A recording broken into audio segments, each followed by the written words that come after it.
Previously on Search and Restore, this Ohio man saw his 94 GMC snatched for our ultimate makeover. And as the teardown began, it became clear. Winters were not kind to this 4x4. Today, it goes from a 6-banger to an 8. Plus, the owner gets to see what's left of his rusted out old frame.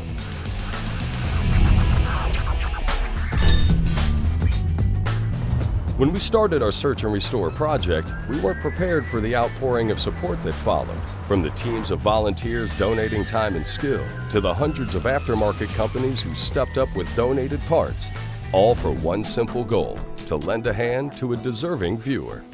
Like 40-year-old Anthony Rowe, this corrections officer is admired by his co-workers. Anthony's a really good guy. He's happy-go-lucky, keeps everybody smiling. Loved by his adopted children. He does everything for his kids. He always puts his kids first. And by his wife of 21 years. He grew up very poor. He really did.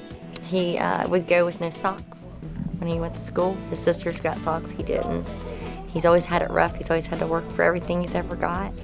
And he's never had anything new. And this will be something very unique and special for him. So we traveled to the city of Pomeroy, Ohio, to trailer back this man's daily driver, all in an effort to make a good guy's dream come true. Back in the shop, the volunteers are busting it, with build leader Tim Strange in charge. Mark McFan and Randy Fisher from Royal Purple are here to help. And custom metal fabricator Eli Sweets is doing quite tasty work on the bed. As is Jacob Miles and his crew from Milestone Paint and Body. Holly's Liz Miles is here to lend a hand and get the drivetrain in order. Now, with 247,000 miles on the original V6, Anthony's truck desperately needs to be repowered. So GM Performance Parts stepped in, donating an all-new ZZ4 V8 to the cause. With a roller cam, aluminum heads, and steel crank, Anthony's GMC will get 355 fresh horses. 25-year-old Liz flew in from California to help. This up-and-coming builder trained at Wyotech was profiled in Hot Rod magazine and has worked for Boyd Coddington's shop. Now in her free time, Liz tunes and road races her 69 Camaro G-Machine. It's my baby and I love her. Poly 950 Ultra HP on it, which is a big, bad carb, and it works great, but because I like that road racy stuff. Today, she helps top off the ZZ4 with Holley's top-of-the-line Dominator fuel injection that'll up the power and improve fuel efficiency. It's a direct port EFI system that actually tunes itself as the truck is driven. Anthony's going to drive this truck every day to work, to run errands, and the last thing he needs is to need to tinker with it. To light it off, it gets Excel plugs and a billet distributor. And to help it breathe, a set of Flowtech ceramic headers. With the headers on, it really looks like an engine. Excel ignition wires are the last piece of the puzzle, and it's ready for the new frame.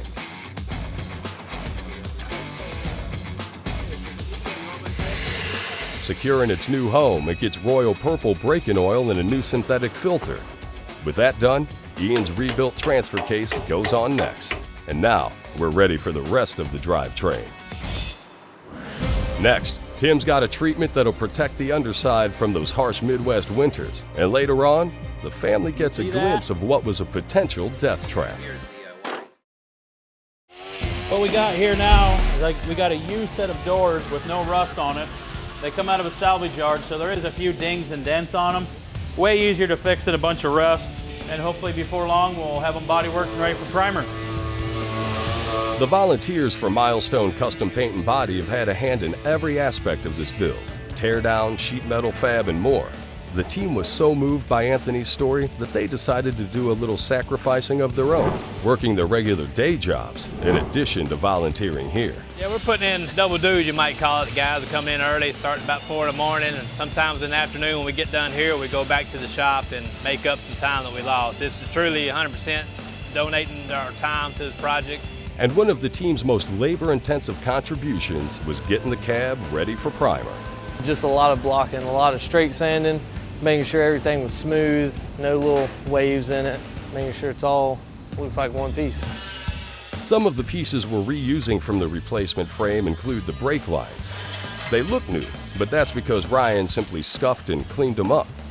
I thought it was a little weird going to be using the old brake lines over, but Ryan inspected them, cleaned them all up, assured me that they would be all good. For something as important as steering, we're not going to take a chance on an old piece. So a newly remanned steering box goes onto the frame. And even with the new bigger wheels and tires, the stock box and steering linkage that goes with it will be plenty strong for the driving duties. Now, Royal Purple isn't just sponsoring this build. We're putting a lot of their products to good use. Royal Purple is a US-based company down in Porter, Texas, and we're committed to staying. We have been blessed to have a product line that's been growing and have been actually able to hire people and bring more people into the fold and create jobs. And it's our hope that we can do more of that. And what's more important to the company is the opportunity to honor a husband and wife that give so much to so many, yet ask so little in return. You look at that family and what Anthony does and Cindy do. They give back so much to the community, and they're creating a legacy of giving that's far bigger than anything we're doing right now. To protect Anthony's truck from the harsh northern winters that consumed it the first time, we're using U-Pole's Raptor, a commercial-grade protective coating.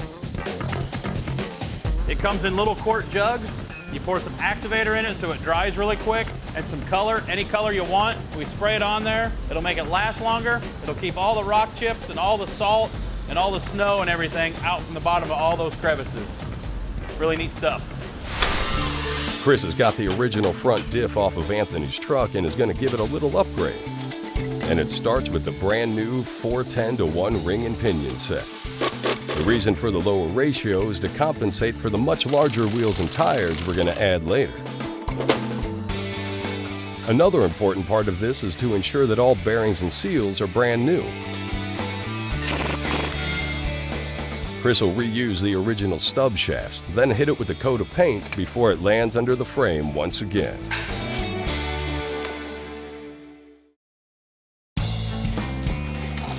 Back in the shop, work continues on the front suspension. Now, Anthony said he likes the look of a lifted street truck, and Skyjacker stepped up big time and hooked us up and donated one of their 2.5-inch lift kits. So that, in combination with the Bushwhacker cutout flares, offer plenty of room for some bigger tires that'll make sure Anthony gets to work no matter what kind of winter Ohio throws at him. See if the stars line up here. Now, brand new CV shafts go in place of the old units with almost 250,000 miles on them.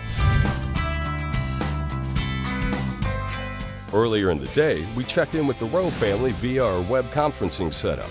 At first, it was just Mom and Dad in the shop. Then, one by one, their children started to pile in so everyone could get an update on Anthony's truck. Welcome to the Search and Restore set. So where's Kenneth? Bring Kenneth back up there. Okay, the last time when we came to pick up the truck, you had a little bit of a problem. Quick, what's your name and how old are you? Kenneth Rowe, 12 years old. See, that wasn't that hard, was it? No. So we've got all these people that's been volunteering. Not only do we have the power block guys that you see on TV every week, but we got Jacob Miles from Milestone Paint and Body, does awesome work. We have Eli Sweets from Maryland, runs Suicide Mafia. He does awesome metal work, and he's just awesome to be around. He keeps the morale up. And then we have Liz Miles from Holly. She came all the way in from California, and she's like a little rabbit. She's just running around working on all kinds of things on this thing. So I think you should be really thankful that we're getting to redo this for you, because we found some pieces on this thing. Not really sure what's going on here. Does this look familiar to you? Yeah. That was underneath those big fender flares you put on there. I don't know if you did that on purpose or it just ate out just from all the years of assault and driving. I didn't even know it was like that. The fender flares were on it when I got it. So you want to see what the truck looks like right now? Sure. Yes. You weren't too sure about that, were you? Get all the kids up around you so they can see the screen really good, so we'll show you what the truck's looking like. Roll the truck in, guys. We've got this thing tore all kinds apart. Wow. Whoa. So we found some more holes down here. Done some patchwork here. Started doing some prep work. We got all the glass tore out. We got the doors tore off. You want to see some up close stuff of this thing? I'll show you up close. Okay. Can you see me? Yeah. Can you see that? That's your spare tire mount. That's why that wouldn't hold a tire anymore. Here's all the inside of the frame where the rear suspension mounts right here. And right here, Oh and you have my holes. gosh. If you would have got rear-ended, that would not have been very good at all. I had no idea. Or if you hooked anything to your receiver hitch. Yeah, or if you would have hooked anything besides a grocery cart to the back end of this thing, I think it would have collapsed on you, so. There's little sub-assemblies going on. There's some back there. We've got parts going, primer, bodywork here and there. A whole bunch of everything going on this thing, trying to give you a safe, reliable, and really cool truck. You don't know how much this really means to me and the family. I mean, I don't know if I can ever really thank you all enough or put into words how I feel about it. I wish I could say more, but I'm just at a loss for words right now. Well, we're gonna get back to work so we can get your truck back on the road so you can get to work safe. See you next week. Thanks again.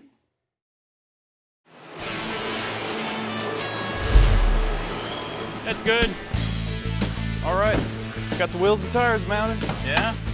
Chris has been to the tire shop to get our new Dick C-Pec 35s mounted and balanced. Yeah. They look pretty good though, don't they? Yeah, they turned out nice. How noisy are those gonna be going down the road? Pretty noisy or not too bad? They'll have a nice little hum to them, but Yeah. not bad. It's okay, we're putting a big stereo in it and just crank it up. Oh yeah. Now to handle these new bigger wheels and tires, the task of fabricating a rear end falls to Ian. Off-roading! Yeah! Now this axle is out of a newer heavy-duty version of the Chevy pickup truck. It still has the 6-lug wheels to match the front, but it's a semi-float 14-bolt. Now that'll give us a 33-spline axle and a larger ring gear to make it a lot stronger than the 10-bolt that was originally under this truck. Wait for it. Air locker. To beef this axle up, all I did was strip everything out, install an ARB air locker, and then change the gear ratio to a 4:10:1. Now that'll help compensate for the 35-inch tall tires that we plan to install on this rig before we're finished. 9, that's not bad. If we were building a hardcore rock crawler, we definitely want to go with the full float 14-bolt or even a Dana 60 axle. But considering that this rig is going to spend a lot of time on the road and we need to keep it 6-lug on the rear to match the front, the only option for a good upgrade is this semi-float 14-bolt. See that guy there, Ian? He's not talking right now. It's kind of scary. Because I'm thinking. I can't think and talk at the same time. With the project keeping the team working around the clock, local KFC manager Terry Jennings and his staff volunteered to bring in buckets of chicken and feed the crew. They brought tons of their original recipe and extra crispy chicken in strips, mashed potatoes, and tons of coleslaw, enough to feed a mob. But just like the volunteers in the shop, KFC realizes that what we're doing here is more about giving back. KFC is a big part of our community here, and we just wanted to be a part of what you guys are doing. And what you guys are doing for this family is just amazing. And KFC doesn't deliver, but you know, in a case like this, we'll bring you guys lunch down. It's awesome. Do you want any sauce or anything? I love the mashed potatoes and gravy. Full from lunch and back at the frame, Chris and Ryan installed the new-to-us torsion bars. Making a dusty mess is our good buddy, Brian Finch. Good as new. He's cleaning up and repainting the original gas tank splash shield. And with a little help from Ian and a brand new tank, he's getting the piece back in the frame. Wow. Back in the paint booth, Tim's putting a lot of thought into how he's going to lay out the design for the new hood. So this is going to be the stripe color for the graphics. Rick mixed me up some custom baby blue that I like, using some PPG DBC base coat with a little bit of activator in it to kick it off. We got this stuff from Auto Body Color. I'm gonna go spray a little stripe on.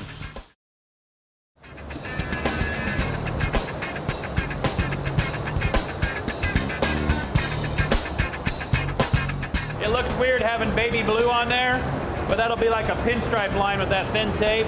I'll lay out the stripe what I want, and then I'll spray silver in the middle where the graphic will be. Let that dry, mask off the silver and the baby blue.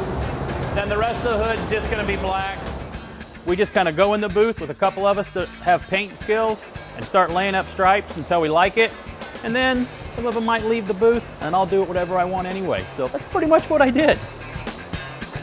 With that done, Kevin, along with the Milestone guys, can take the primed and bodyworked sheet metal off the old cab. These panels will be laid out and prepped for painting, and the way that gets done is through Tim's favorite method of sanding, wet sanding. And whether it's wet or dry, it roughs up the surface and gives the paint something to stick to. There's two types of adhesion, Tim. Chemical and mechanical. Right?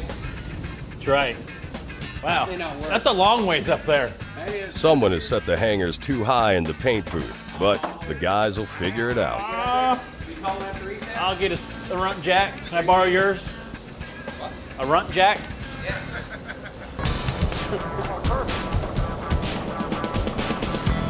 See, these builds really are all about teamwork and cooperation. I have you. Let go of the door. Unaware of the chaos just feet away in the paint booth, the rest of the build team actually is busy working on making the new frame a rolling chassis. Ian's freshly rebuilt and repainted 14-bolt rear end goes in first, followed by the brand new Dick C-Peck 35-inch wheels and tires.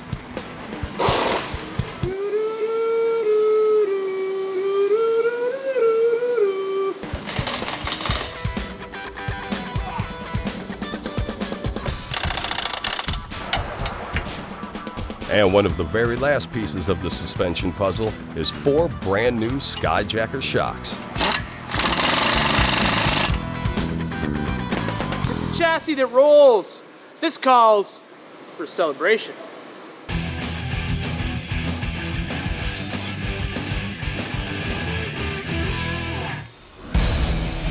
Next time on Search and Restore, Anthony's truck starts to take shape with full custom paint, safari rack, and more. Plus, remember what his truck used to sound like? It's like... Not anymore, thanks to a very special guest.